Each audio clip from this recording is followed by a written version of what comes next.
Di waktu sholat baca Fatihah ini tidak boleh jago hati. Kecuali kalau seandainya dia mungkin imam, dia harus diizharkan. Tapi kalau makmum, cukup kuping dia dewek yang dengar. Paham? Tidak boleh jago hati. Ditanya, kau baca Fatihah? Baca, tapi dia mana jago hati, tidak sah sholatnya. Kenapa? Subhanallah walhamdulillah wa la ilaha illallah. Subhanallah walhamdulillah wa la ilaha illallah. Dimuliakan oleh Allah Subhanahu wa taala. Tadi kita sudah bersama-sama berzikir kepada Allah Subhanahu wa taala, dan marilah kita sekarang mempelajari akan ilmu syariat Nabi besar Muhammad sallallahu alaihi wasallam, yang mana mempelajari ilmu Nabi Muhammad itu dihukumin wajib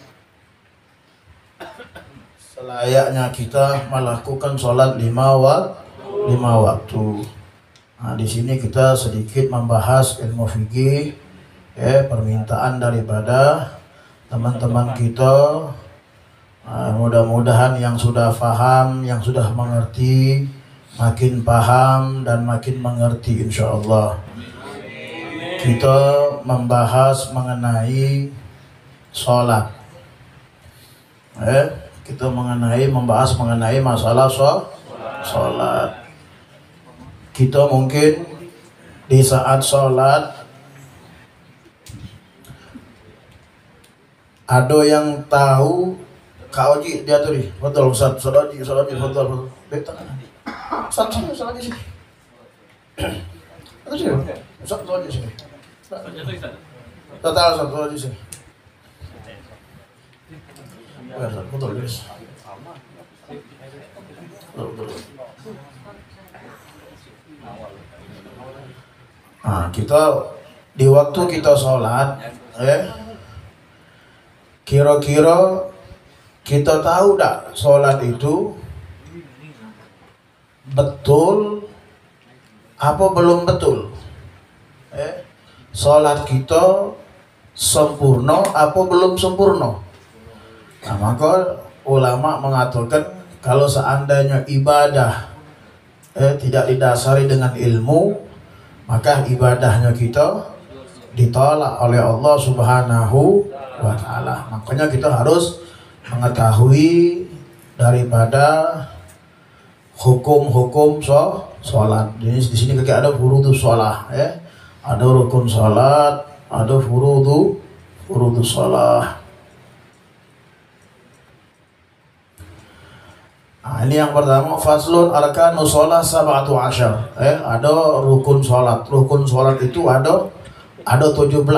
Tuh bayangkan. Di waktu kita sholat itu harus ada rukun. Ada berapa rukun sholat? Ada 17. Nah, yang 17 siko ini, kalau seandainya kita sholat tidak kita lakukan, tidak sah. Sholatnya kita tidak sah. Nah, sekarang man kita selama ini sholat, apa dia sih 17 siko ini? Man kita tidak tahu, mana sholatnya gitu? Nah, di sini kan penting ya. Apa yang pertama? Yang pertama al-awwalu an-niyah. Nah, sholat itu harus pakai niat. Mana niat itu? Kadang-kadang gua masih bingung, baca semalam bae anak ngisi di sungsang. Ada wong tua, anak tanya umurnya berapa? 75 tahun. Dia bertanya sama anak, Ustadz, dia ngomong, kami di sungsang ini, semalam mana baru sungsangnya, kami di sungsang ini yang namanya kami sholat, kami ini tidak pernah berguru katanya. Kami ini tidak pernah berguru, cuman berguru sama ya bapak kami, sama nenek, dia ngomong sama keturunan itulah. Jadi yang diajari sama nenek buyut kami di waktu sholat, yang namanya niat itu apa? Dilafatkan, diucapkan. Nah, baru-baru ini kami dengar katanya jago hati. Jago Dia bertanya sama mana? Jadi yang benar itu mana Ustaz? cukup di mulut apa jero jero hati. Akhirnya tuh anak bingung. Ya bingung nih, wong tua bertanya nih. Ya takut nyago hatinya jangan sampai kesinggung. Nah, jago perasaan. Karena ngomong sama dia, anak panggil Yai. Karena udah tua. Yai kata anaknya, kalau menurut di kitab yang kita pelajari, yang namanya niat itu yang wajibnya itu ya jago hati. Yang namanya niat itu yang wajib jago hati. Nah kalau yang dilafatkan, diucapkan itu hukumnya sunnah. Hukumnya sunnah. Jadi Yai mensunnah itu kata anaknya, mendak dilakukan, tak dikerjakan, boleh tak? Boleh katanya. Tapi yang wajib, kita tidak ada kerjakan, boleh tak? Tidak boleh. Nah sekarang kalau seandainya yang wajib jago hati, yang dilafatkan itu sunnah, yang mana yang harus dilakukan? Jago hati. Jadi dia ngerti, jadi macam itu Ustaz. Dia kata dalam kitab. Nah jadi niat itu ya di dalam kitab ulama fikih mengatakan niyah huwa qasdu syai'un mughtainan bi fi'lihi wa mahallu hal galab. Jadi niat itu berbarengan. Ya yang namanya niat itu kan qasd, ada tujuan. Inti niat nak makan. Nak makan ada niat tak? Niat nak makan. Mal niatnya apa? Inti mungkin sampai pegging dulu kan gitu. Mana inti nak makan lah. Cuma tak ada niat. Bisa tak kira-kira? Tak tercapai. Makanya kata Nabi Muhammad SAW, dalam hadis Rasulullah SAW bersabda, innamal a'malu binniyat wa innamal likulli imri'in ma nawa. Perkara sesuatu itu amalia itu tergantung niatnya. Tergantung niat, dan dia juga akan mendapatkan apa yang dia niatkan. Sekarang kita hadir majelis taklim. Apa niat inti sekarang? Hadir majelis taklim sekarang apa dia?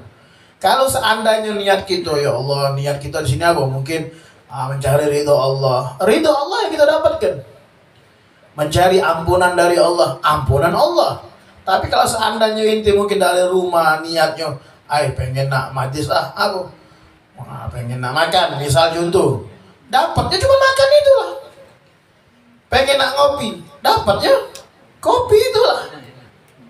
Tapi kalau seandainya kita hadir majlis taklim yang kita niatkan di sini ridho Allah, yang kita niatkan rahmatnya Allah, ampunan dari Allah Subhanahu wa Ta'ala dengan zikir, maka kita akan mendapatkan ampunan, rahmat dan ridhonya Allah Subhanahu.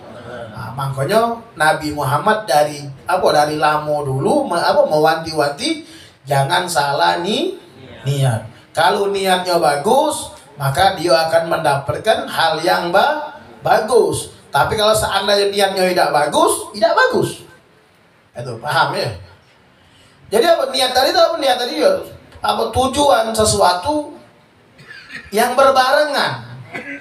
Berbarengan tuh tujuan berbarengan, lakukan berbarengan. Wa mahalu hal galab, dan tempatnya juga hati.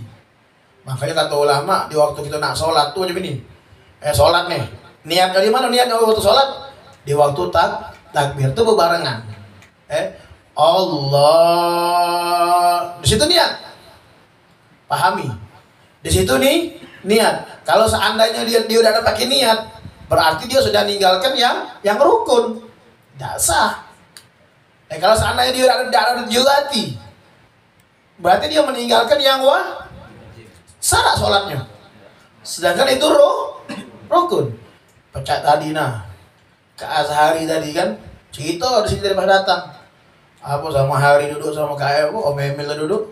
Beliau menceritakan masalah burung tadi harus surat izinnya. Nah itu rukun. Misalkan ada uang yang ngirim burung dari mana kata beliau dari Pangkal Pinang ke Palembang. Nah, kalau tidak dekati rukun-rukun, tidak ada ketentuan syarat-syaratnya, tidak bisa masuk. Ilegal. Pecah inti, pakai motor, harus pakai helm, harus pakai apa lagi itu, pakai mobil, harus pakai segala macam syarat-syarat.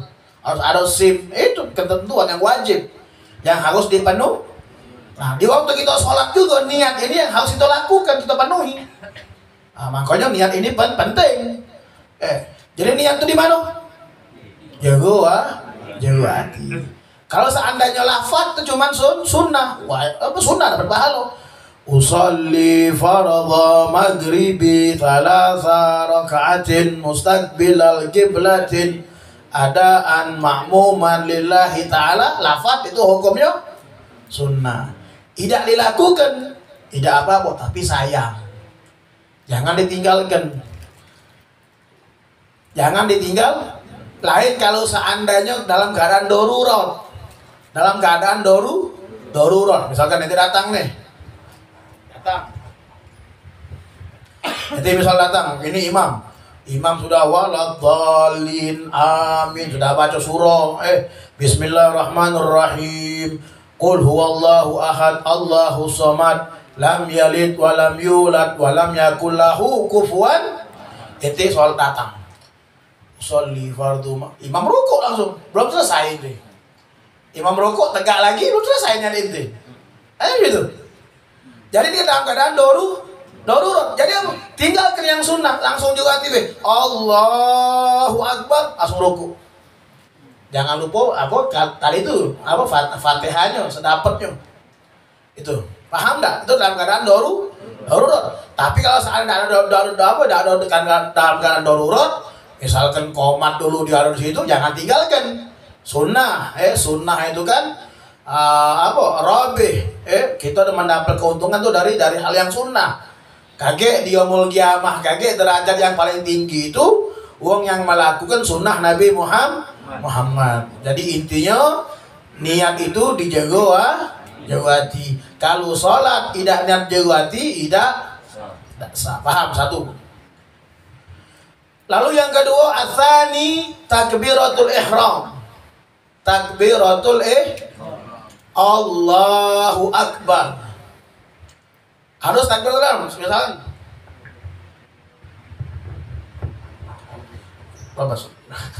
Misalnya mau sholat nih, misalkan takbiratul ihram enggak itu? Misalkan sholat takbiratul ihram enggak? Tidak. Allahu Akbar. Takbiratul ihram enggak? Takbir. Tapi kalau seandainya dia ada pakai, tidak sah. Kenapa? Karena takbiratul ihram hukumnya wajib. Paham enggak? Nah, jadi kalau seandainya kita sholat, jangan tidak ada takbiratul ihram. Minimal kuping dewe harus dengar. Bahkan kalau bagi makmum, kalau takbiratul ihramnya keras, hukumnya makruh. Tuh bayangkan. Kalau makmum takbiratul ihramnya keras, menjadi kenapa? Bisa nganggu yang di sebelah, bisa nganggu imam. Ada tak orang yang macam itu? Makmum nih, Allahu Akbar sampai ke belakang kedengeran. Ada gitu. Hah? Ada yang ulang-ulang kata Ustaz Oji. Ini makruh hukumnya.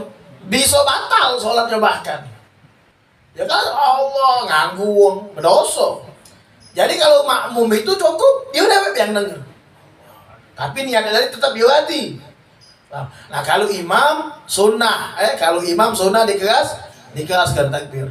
Jadi hukumnya kalau seandainya kita sholat tak takbiratul ihram, syarat sholatnya tidak.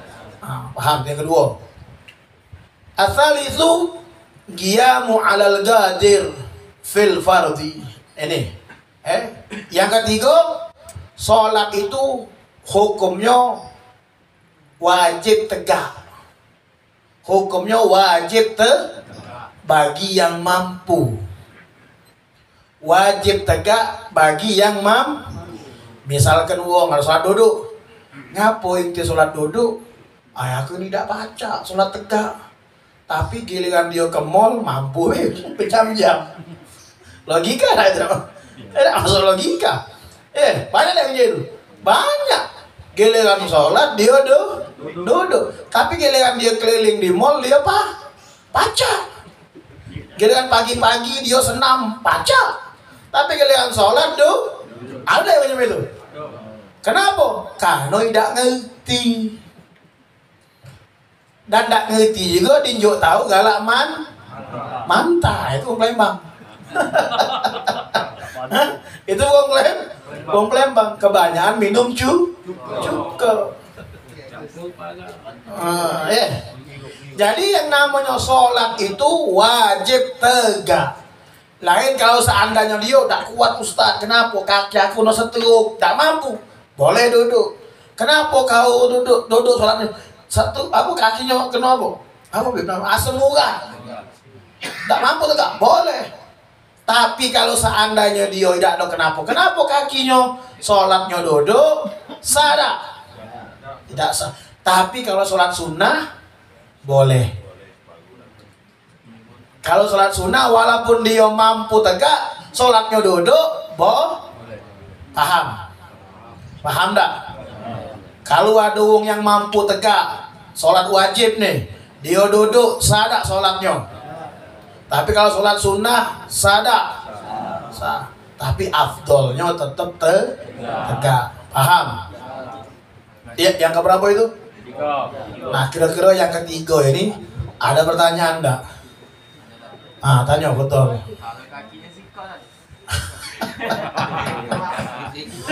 Kalau kakinya siko. Ya kalau kakinya siko dia mampu tegak. Hah? Ya kalau dia capek, sudah duduk. Semampunya dia. Hah? Ini. Kalau seandainya ada orang kakinya siko, kalau dia mampu tegak. Maka kalau seandainya dia tidak ada mampu, duduk. Maka kalau seandainya dia, ayo Ustaz, aku nih saking pengen ngambil afdolnya, tegak. Nah sekarang ini kebalikan, kebanyakan wong yang punya kaki dua pengen sholatnya nah yang kakinya siko pengen sholat nah mudah-mudahan inti tegak terus duduk sholatnya sampai ketua sholatnya tegak terus inti. Ada tanya lagi man, tanya man. Ayo Pak Bambang, Angel lain tanya betul. Sudah jelas. Saya mau jikin. Ayo kita tanya Kin. Tanyalah siapa yang tahu. Dia sholat tegak. Iya. Tapi siap ke bangku. Pas tegak pada mikron, pas dia rukuk tegak dia duduk langsung. Pas dia tegak. Dia pas tidak bisa duduk, sujud. Pas tegaknya dia duduk. Tegaknya dia tegak. Pas dia sudah rukuk, waktu dia nak sujud dia duduk. Iya, nah makanya kan tidak ada mampu lama-lama tegak. Mampu tidak. Ada uang yang macam itu. Mungkin darah rendah. Darah rendah ada itu. Lama-lama tegak kepala pening, pecah angkel. Apalagi buntu kan ya. Angkel kan jadi itu, lama-lama tegak kan pening dia. Kunang-kunang matanya. Boleh bikin. Ada lagi tanya. Siapa lagi? Tanya. Tanya enggak? Yang bagian son, tanya sekalian. Satu tanya cepet lah. Anak yakin banyak pertanyaannya, cuman malu-malu Jangan malu-malu. Ayo tanya. Anak buah hari ini. Abu hari nak nanya boleh foto. Sabul met. Sudah. Paham yang ketiga Paham. Kan Azari anaknya. Aman. Ar-rabi'u qira'atul Fatihah. Tuh. Yang keempat rukun sholat itu baca surah Fatihah. Nah baca surah Fatihah ini juga tidak boleh jago hati. Paham tak? Di waktu sholat baca Fatihah ini tidak boleh jago hati. Kecuali kalau seandainya dia mungkin imam, dia harus diizharkan. Tapi kalau makmum cukup kuping dia dewek yang dengar. Paham? Tak boleh jago hati. Ditanya, kau baca Fatihah? Baca, tapi dia mana juga tidak sah sholatnya. Kenapa? Karena baca Fatihah itu rukun kauli dalam sholat. Sama tak boleh ihram, rukun kauli. Nah baca Fatihah juga benar-benar. Jingoi, jangan kaget di waktu baca surah Fatihah yang panjang dipendekkan, yang pendek dipanjangkan. Makanya harus tahu tasdidnya. Tasdid.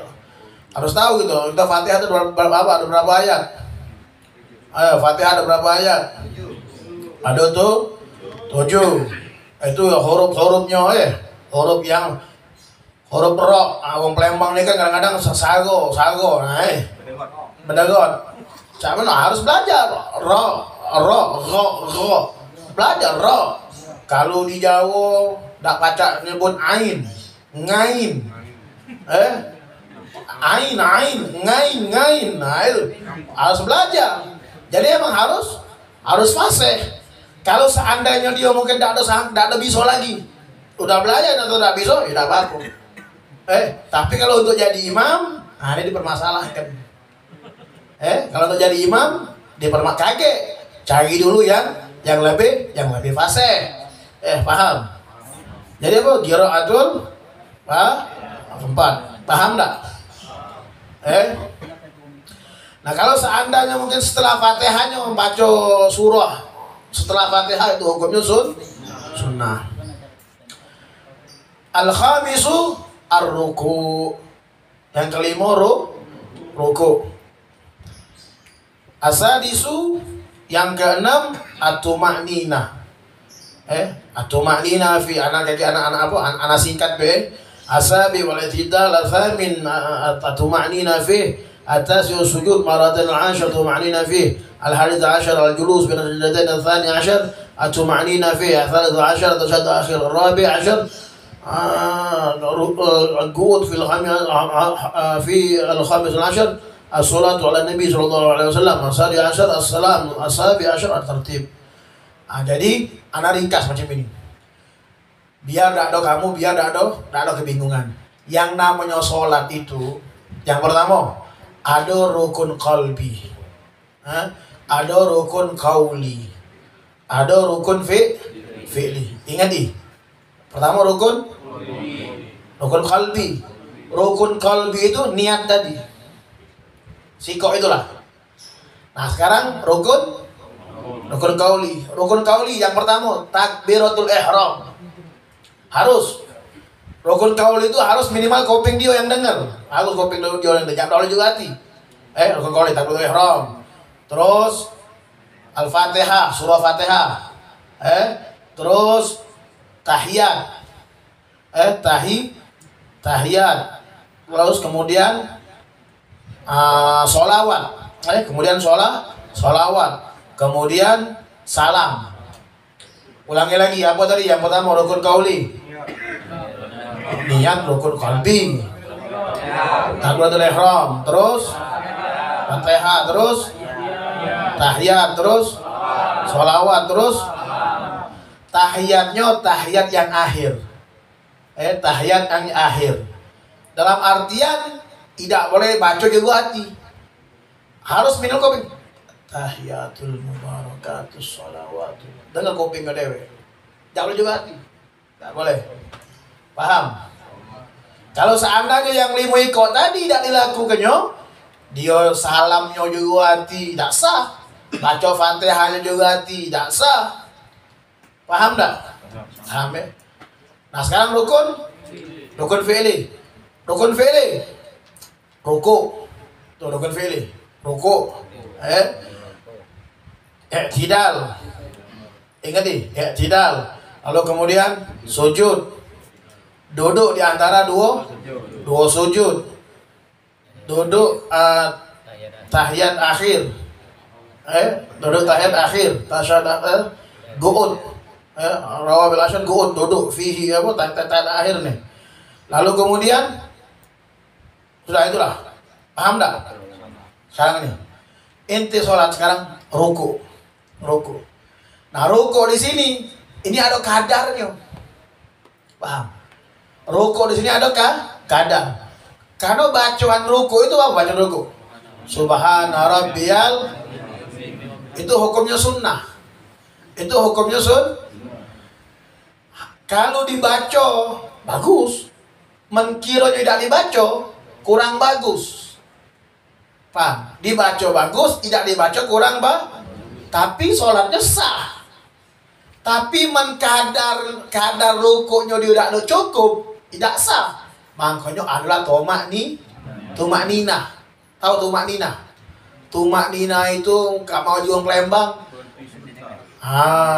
Berhenti sedengat. Itu. Kalau kita makan, dah tumak nina selek. Makan, belum habis, makan lagi. Masih mulut. Penuh mulut. Nah, itu dah tumak nina. Terkaca-kaca. Terkaca.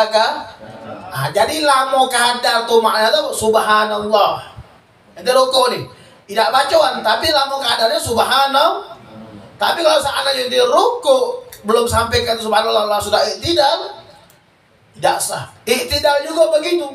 Kadarnya subhanallah. Kalau seandainya dia tidak ada bacaan, sujud juga macam itu. Kadarnya dia subhanallah, mana dia tidak bacaan. Tidak berbacaan, tidak apa-apa karena sunnah. Tapi bagus di waktu dia sholat dia berbacaan. Paham tak? Mana ada waktu-waktu juga dia kan begitu. Jadi biar paham ilmunya dulu. Paham tak? Nah, itu dalam sholat. Ada berapa tadi dalam sholat? Ada berapa rukun? 17. Ada 17. Ya disingkat menjadi apa? Disingkat ada 3 ikut rukun. Ada rukun kal. Ada rukun kalbi jadi. Rukun kauli. Terus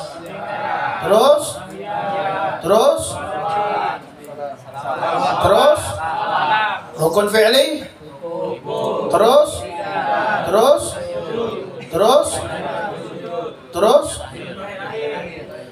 Terus tumak nina. Nah, kami tumak nih. Nah, itu paham ya. Nah, lalu diamalkan. Kalau seandainya kita mungkin sudah tahu, sudah. Berarti sholat kita sudah sempurna. Nah, kaget dulu.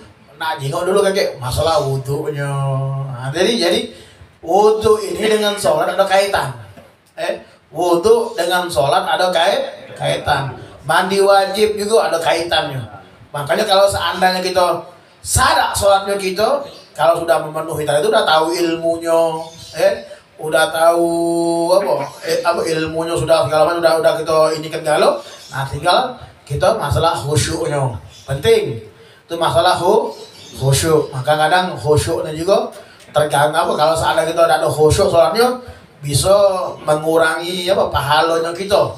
Kalau tidak ada khusyuk bisa bahkan ada ulama yang mengatakan bisa batal juga sholatnya. Makanya khusyuk dalam sholat itu penting. Ini lari ke tasawuf kalau salah fikih ini ya mudah-mudahan kita mendapat keberkahan dari Allah Subhanahu wa taala. Bismillahirrahmanirrahim. Allahumma salli ala Sayyidina Muhammad wa ala ali Sayyidina Muhammad. Ya Rabbana i'tarafna bi annana i'tarafna wa annana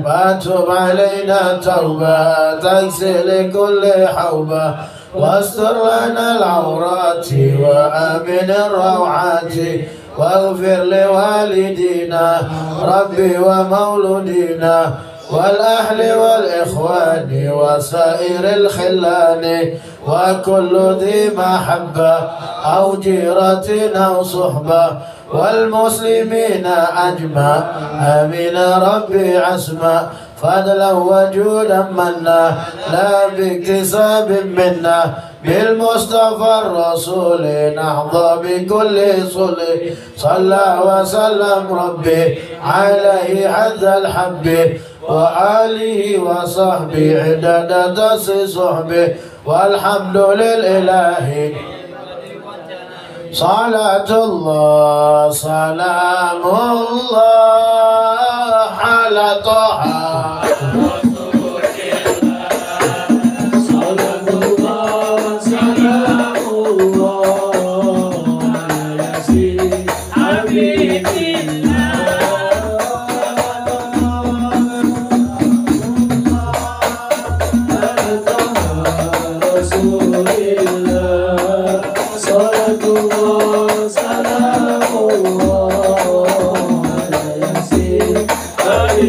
Allah